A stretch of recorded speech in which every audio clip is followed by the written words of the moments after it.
D C Lahore Mudassir ریاض نے سہولت بازاروں کے ہنگامی دورے کیے ہیں۔ ڈی سی لاہور مدثر ریاض ملک نے گزشتہ روز بھٹا چوک سہولت بازار اور جوہر ٹاؤن سہولت بازار کا دورہ کیا۔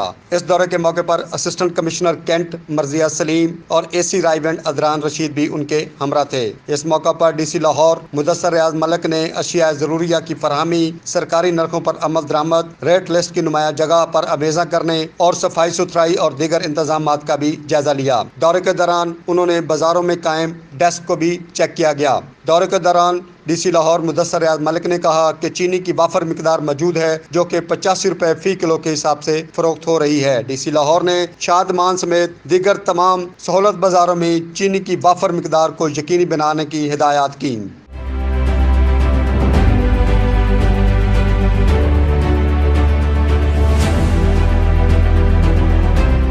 دورے کے موقع پر ڈی سی لاہور مدثر ریاض ملک نے بازار انتظامیہ کو اسی طریقے سے عوامی خدمات کو جاری رکھنے کی تلقین کی۔ دورے کے دوران بازار انتظامیہ کو ہدایات کی کہ اشیاء خورد نوش کی کسی بھی چیز کی کمی نہ آنے دی جائے۔ بازاروں میں اشیاء ضرورت کی فراہمی، کوالٹی، معیار کو بہتر رکھیں۔ ڈی سی لاہور نے دورے کے دوران کہا کہ ضلع انتظامیہ لاہور عوام الناس کو ریلیف فراہم کرنے کے لیے تمام تر وسائل بروئے کار لا رہی ہے اور اس میں وزیر اعظم پاکستان عمران خان اور وزیر اعلیٰ پنجاب سردار عثمان بزدار کے خصوصی احکامات پر عمل کیا جا رہا ہے۔ غضنفر اوان، لاہور 24 نیوز، لاہور۔